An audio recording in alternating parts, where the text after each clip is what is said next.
파스콘 통절기 문화 인사드립니다. 수요 기독교 핵심 길라잡이 시간에 서열이 문답 해설 현월TV 목사입니다. 저는 지금 따뜻한 차를 마시고 있습니다. 좋네요. 참, 여러 종류의 차가 있습니다. 예. 지난 시간에 서열이 문답 해설 10계명 제5계명에 관한 63문에서 66문까지 공부를 했습니다. 언제나 성경과 그 안에 담긴 교리적 가르침에 집중하기 위한 노력들이 필요합니다. 이 교리들이 단순히 텍스트에 그치는 것이 아니라 여러분의 삶에 적용되기를 바라며 오늘도 변함없이 이어서 서열의 문답 67문에서 69문 10계명의 제6계명을 공부하도록 하겠습니다. 오늘도 함께 학습하면서 신앙에 얼마간의 유익을 얻으시기를 바라옵겠습니다.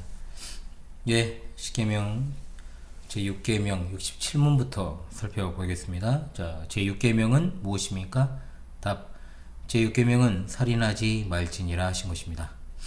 68문입니다. 제6계명이 명하는 것은 무엇입니까? 답. 제6계명이 명하는 것은 모든 합법적인 노력으로 우리 자신의 생명과 다른 사람들의 생명을 힘써 보존하라는 것입니다. 제69문입니다. 제6계명이 금하는 것은 무엇입니까? 답. 제6계명이 금하는 것은 우리 자신의 생명과 이웃의 생명을 불이하게 빼앗거나 해야 하는 일들입니다. 라고 했습니다. 생명을 보호하고 보존한다라고 하는 것. 자, 이것이 바로 내 이웃을 내 자신같이 사랑하라 하신 그 명령에 담긴 뜻입니다. 살인을 금지하신 우리 하나님. 왜냐? 생명의 주권은 하나님께 있기 때문이죠. 살인은 자신의 생명뿐만 아니라 타인의 생명까지도 이제 앗아가는 것을 의미하는 것이죠.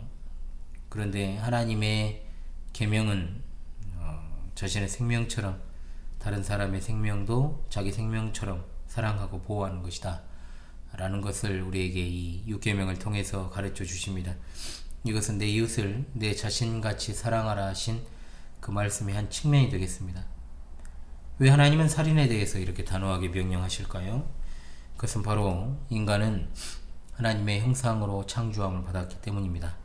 또한 오직 하나님만이 그 생명의 주권자이시기 때문이죠. 욥기 12장 10절 모든 생물의 생명과 모든 사람의 육신의 목숨이 다 그의 손에 있느니라 말씀하십니다. 또한 인간의 생명의 고귀함과 존엄성의 기초, 인간이 먼저 하나님 형상으로 창조되었다는 사실이 참으로 인간의 어떤 존엄성의 기초가 되는 것이요, 생명의 종기성을 말하고 있습니다. 사도행전 17장 25절 말씀, 만민에게 생명과 호흡과 만물을 친히 주시는 이심이라 했습니다. 또한 예수님께서 우리에게 영원한 생명을 주시기 위해 자신의 생명을 내어주셨고 우리를 자신의 피로 값주고 사셨으니 우리는 그의 소유이기 때문입니다. 나아가 성도들은 하나님의 성령이 거하는 거룩한 성전입니다. 그러므로 인간의 육체적인 생명, 곧 몸을 죽인다라고 하는 것은 하나님의 성전을 파괴하는 것과 같은 것이죠. 심지어 주님께서 이웃이나 형제에 대하여 분노의 마음을 품거나 미워하면 그것 자체가 이미 살인하는 것이라고까지 말씀하십니다. 타인을 향한 분노 그리고 미움, 결국은 이미 마음으로 그 사람을 죽이는 행위이기 때문이죠. 그러므로 주님께서는 내 원수를 사랑하라 말씀하십니다. 즉 6계명은 자신의 생명뿐만 아니라 하나님께서 창조하신 모든 생명을 사랑하고 보존하기 위해 최선을 다하라는 것입니다. 인간의 생명보다 더 귀한 가치가 이 세상에 없는 이유가 바로 이것 때문이죠. 살인의 종류를 한번 볼까요? 여러 가지가 있습니다. 먼저는 고의적인 살인, 계획적인 살인이죠. 둘째로는 충동적인 또는 우발적인 살인이 있고 과실치사가 있습니다. 고의적인 살인이라 했을 때는 계획해서 사람을 죽이는 행위, 우발적인 살인은 순간 화가 치밀어 계획은 하지 않았지만 그렇게 해서 사람을 죽이는 것이나 또 과실치사 같은 경우에는 자신의 부주의로 다른 이의 목숨을 앗아가는 경우, 가령 음주운전이나 신호 위반이나 또는 옥상에서 일하다가 물건을 실수로 떨어뜨렸는데 지나가는 사람들이 맞아서 죽게 된다거나 또는 죽는 일 등, 맞고 죽는 일, 그런 일들. 그리고 요즘 이제 자주 등장하는 게 그잖아요. 노인 인구가 급증해서 일어나는 일들의 어떤 사회적 현상이라고 봅니다만은 급발진이라고 주장을 하지만 페달 오작동에 의한 그런 어떤 사람들이 거기에 이제 치여 죽는 일들, 또한 묻지마 살인이라는 것도 있습니다. 아무런 이유 없이 그냥 즉흥적으로 사람을 죽이는 것, 사회에 대한 불만을 가지고 또한 그것을 눈앞에 보이는 사람들을 살해하는 것으로 그걸 풀려고 하는 행위. 자, 이것보다 더 고의적이고 악한 살인죄는 없을 것입니다.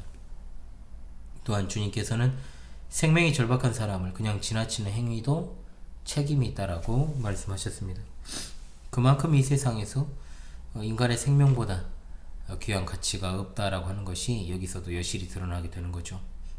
창세기 9장 5절로 6절 말씀, 내가 반드시 너희의 피, 곧 너희의 생명의 피를 찾으리니 짐승이면 그 짐승에게서, 사람이나 사람의 형제면 그에게서 그의 생명을 찾으리라.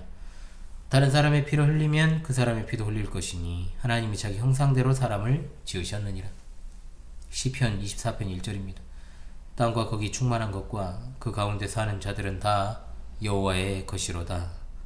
마태복음 5장 22절 말씀, 나는 너희에게 이르노니 형제에게 노하는 자마다 심판을 받게 되고 형제에 대하여 라가라 하는 자는 공회에 잡혀가게 되고 미련한 놈이라 하는 자는 지옥불에 들어가게 되리라.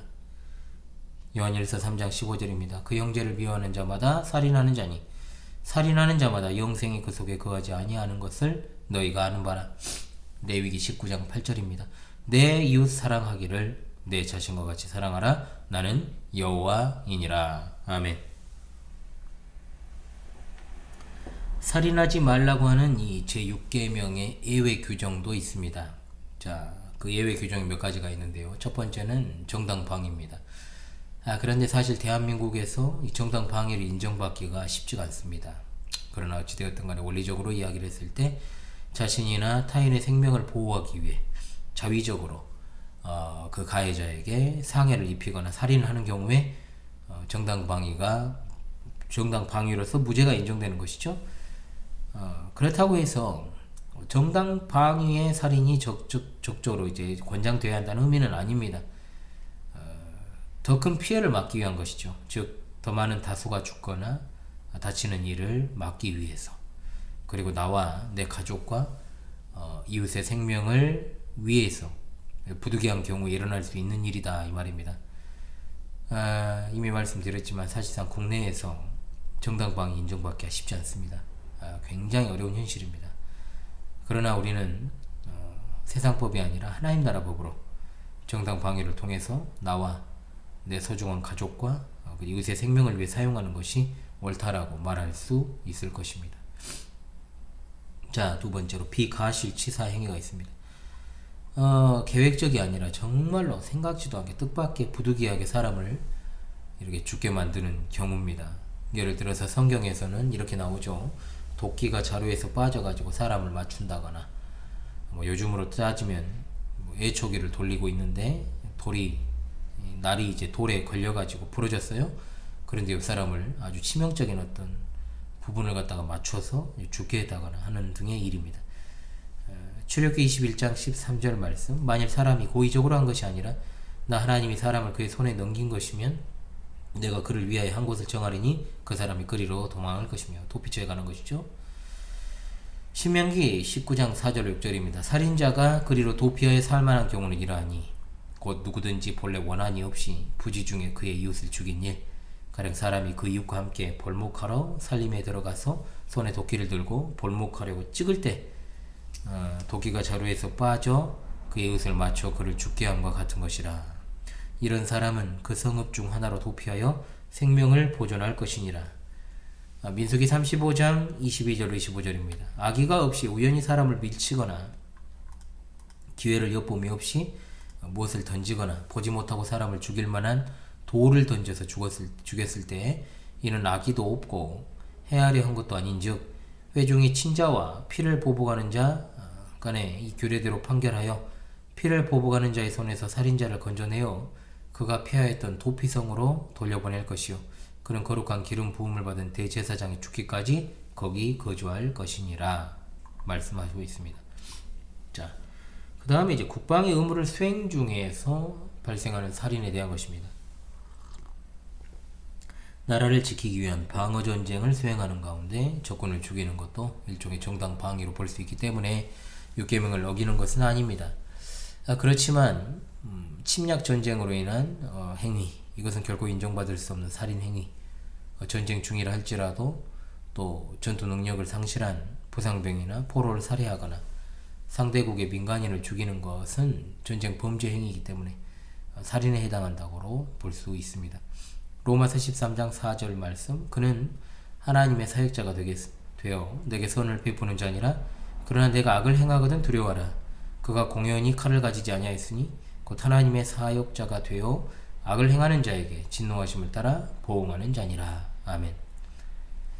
자, 그리고 네 번째로 정당한 사형제도 집행 등이 있겠습니다.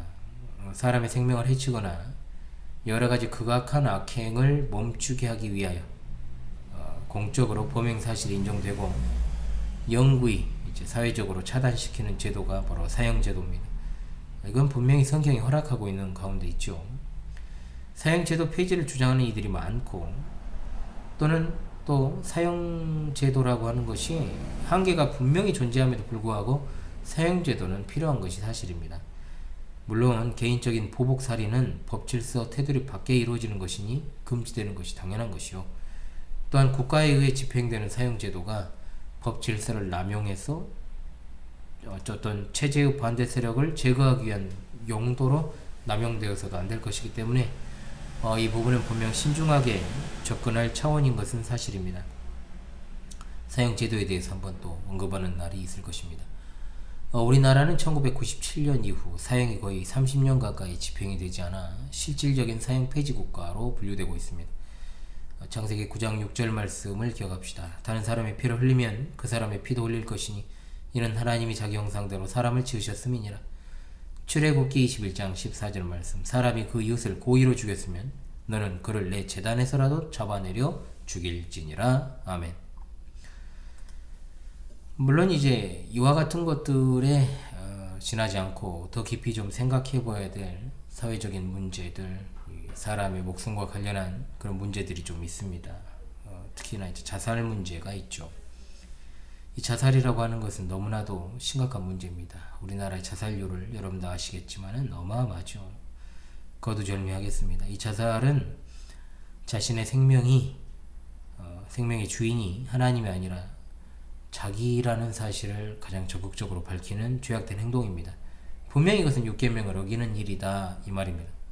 그러나 중요한 것은 어떤 삶의 한계선상에서 고통당하는 이들을 살피고 도와야 될 그 역할을 결국은 하지 못함으로 주위에서 안타까운 목숨들이 버려지는 그런 경우들이 많다는 것입니다. 정말 심각한 우울증을 앓다가 또는 정신병을 앓다가 진짜 자기의 정신이 온전하지 않은 상태에서 던져지는 목숨들에 대해서 우리가 너무나도 쉽게 정죄하는 자리에 들어가는 것에 조금 진지한 주의를 기울이면서 성경에 등장하는 선한 사마리아인으로서의 책무를 다할 필요성이 있습니다. 또한 복음과 하나님의 뜻을 이루기 위해 자신의 목숨을 내던지는 순교와 또 타인의 목숨을 구하기 위해 자신의 목숨을 내던진 그런 희생은 분명히 조심스럽게 구분할 필요성이 있다는 거죠. 자살과 관련한 저희 특강이 있으니 또 이 또한 링크를 걸어놓도록 하겠습니다. 사무엘상 31장 3절 5절입니다. 사울이 패전함에 활 쏘는 자가 따라잡으니 사울이 그 활 쏘는 자에게 중상을 입은지라. 그가 무기를 든 자에게 이르되 내 칼을 빼어 그것으로 나를 찌르나. 할례받지 않은 자들이 와서 나를 찌르고 모욕할까 두려워하노라 하나 무기를 든 자가 심히 두려워하여 감히 행하지 아니하는지라. 이에 사울이 자기의 칼을 뽑아 그 위에 엎드러지매 무기를 든 자가 사울이 죽음을 보고 자기도 자기 칼 위에 엎드러져 그와 함께 죽으니라. 자, 스스로 목숨을 끊은 사례가 나오죠. 마태복음 27장 5절입니다. 유다가 은을 성소에 던져놓고 물러가서 스스로 목매어 죽은지라. 사사기 16장 30절, 삼손의 죽음도 스스로 목숨을 이제 끊은 행위라고 볼 수 있습니다. 삼손이 이르되 블레셋 사람과 함께 죽기를 원하노라 하고 힘을 다하여 몸을 굽힘에 그 집이 곧 무너져 그 안에 있는 모든 방백들과 온 백성에게 덮이니 삼손이 죽을 때에 죽인 자가 살았을 때에 죽인 자보다 더욱 많았더라. 요한복음 15장 13절입니다. 사람이 친구를 위하여 자기 목숨을 버리면 이보다 더 큰 사랑이 없나니 라고 했고, 시편 31편 13절로 15절에 내가 무리의 비방을 들었으므로 사방이 두려움으로 감싸했나이다. 그들이 나를 치려고 함께 의논할 때 내 생명을 빼앗기로 꾀하였나이다. 여호와여, 그러하여도 나는 주께 의지하고 말하기를 주는 내 하나님이시라 하였나이다. 나의 앞날이 주의 손에 있사오니 내 원수들과 나를 핍박하는 자들의 손에서 나를 건져 주소서. 아멘. 자, 그리고 이제 낙태 문제가 있습니다. 성경은 분명 태중의 아이를 인격체 생명으로 봅니다. 언제냐 그 시점이 착상의 순간이라고 볼 수가 있겠습니다. 불가피한 상황도 있겠습니다. 분명 이 부분은 제가 종합적으로 한번 다루겠습니다만은 태아로 말미암아서 산모의 생명이 위급한 경우가 있을 수 있습니다. 또는 태중에 있는 아이가 심각한 장애를 가졌을 경우, 법적으로 인정되는 장애가 있죠 분명. 그리고 미성년자가 성폭행을 당해서 임신한 경우들이 있겠습니다. 일단은 태아를 갖다가 어떤 지운다는 표현을 막 써왔잖아요 지금까지. 지운다라고 하는 것은요, 이걸 인격체로 보지 않는다는 말이죠. 혹이 아니잖아요. 뗀다는 말도 하죠. 혹은 떼는 것이죠. 지우는 것이고, 그런데 이런 식으로 이제 표현하는 것 자체가 좀 문제라는 거죠. 생명입니다. 혹이 아니죠. 용종이 아니에요. 아주 어려운 상황이 닥치더라도 될 수 있는 한 아이를 살리는 방향으로 최선을 다하는 것이 제6계명과 성경의 전체적인 가르침에 부합하는 것이다. 시편 139편 13절과 16절을 보겠습니다. 주께서 내 내장을 지으시며 나의 모태에서 나를 만드셨도다. 내 형질이 이루어지기 전에 주의 눈이 보셨으며 나를 위하여 정한 날이 하루도 되기 전에 주의 책에 다 기록이 되었나이다. 아멘. 자, 그리고 이른바 우리가 보통 안락사라고 하는 그 내용. 자, 안락사를 미워하려고 이제 존엄사라고 그러는데, 자, 환자의 고통과 가족들의 고통을 이유로 해서 이것을 갖다가 무조건적으로 허용하는 것은 합당하지 않은 태도입니다. 참으로 고통스럽지만 생명의 보존과 치유를 위해 최선을 다해 노력하는 것이 보다 올바른 태도라고 볼 수 있겠습니다. 인간의 타락한 본성상 사회적으로 여던 안락사를 보편적으로 허용하게 되면 그보다 훨씬 더 심각한 사회적 문제를 야기할 수 있습니다. 모든 것을 다 자체하고서라도 기본적으로 우리가 생명의 주권자는 하나님이시기 때문에 어떠한 상황에서도 하나님께 다시 살리시는 권능이 있음을 믿고 생명의 보존과 치유를 위해 노력하면서 대책을 마련하는 게 올바른 태도다 이 말입니다. 이 부분은 기독교 윤리적인 문제로 한꺼번에 다른 문제들과 종합해서 다루는 날이 곧 올 것입니다. 십계명과 관련해서는 간략하게 정리를 하고 넘어가도록 하겠습니다, 여러분. 그리고 이제 현대에 있어서 많은 이제 간접 살인들이 좀 있습니다. 비위생적인 식품을 만드는 자들, 결국 사람을 죽이는 것이죠. 강이나 하천에 오폐수를 무단 방류하는 자들, 또 채무자를 죽음으로 몰아가는 자들 있죠. 악덕 고리대금업자들, 보통 우리가 사채업자라고 부릅니다. 또 인터넷에 어떤 근거 없는, 인터넷뿐만 아니라 전 SNS 상으로 악성 어떤 댓글을 올려서 심각한 정신적 상처, 그리고 물질적인 피해, 명예를 거의 훼손시켜가지고 이 사람 자체를 갖다가 거의 이제 살아가지 못하게 만드는, 자살에까지 이르게 하는 일들이 있죠. 또 검증되지 않은 백신을 대량으로 접종시켜서 사람들을 후유증과 죽음으로 내모는 행위, 어린아이들에게 무차별적으로 어떤 용료와 접종을 권유할 뿐만 아니라 사실상 강제하는 그런 일들도 마찬가지입니다. 유아의 그 어떤 자기결정권은 부모에게 있습니다. 분명. 뭔 소리야? 더러워 죽겠네. 아무튼 부모가 판단했을 때, 가래를 뱉었어요 밖에서. 부모가 판단했을 때 해가 될 것 같은 것에 대해서는 얼마든지 자식의 생명을 보호하는 차원에서 거부할 수도 있는 것이 정상적인 사회죠. 물론 반대로 부모가 자녀가 마땅히 누려야 될 권리를 빼앗는 경우도 반대로 생길 수 있습니다. 그러나 제가 볼 때는 영유아 접종이 지나치게 많습니다. 제가 볼 땐 그래요. 질병이 많아져서 그런다고는 하지만 사실상 오히려 질병을 저는 불러온다라는 합리적 의심을 하고 있기 때문에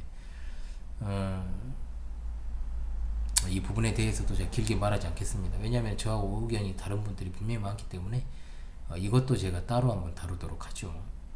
또한 자살 폭탄 테러, 이건 뭐 이슬람권에서 주로 일어나는 일들이죠.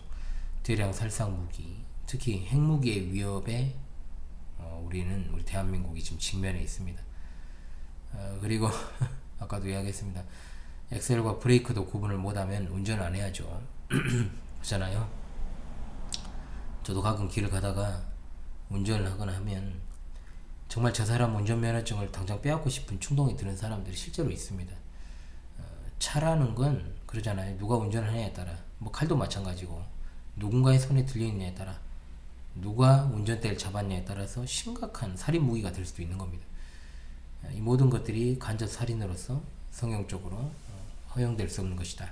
이것을 갖다가 우리가 생각하지 않으면 안 되겠습니다. 자, 이번 주 10계명 제 6계명에 관한 67에서 69문답을 다시금 묻고 답하면서요 마무리하는 시간을 갖도록 하겠습니다. 제 67문입니다. 제 6계명은 무엇입니까? 답. 제 6계명은 살인하지 말지니라 하신 것입니다. 제 68문입니다. 제 6계명이 명하는 것은 무엇입니까? 답. 제 6계명이 명하는 것은 모든 합법적인 노력으로 우리 자신의 생명과 다른 사람들의 생명을 힘써 보존하라는 것입니다.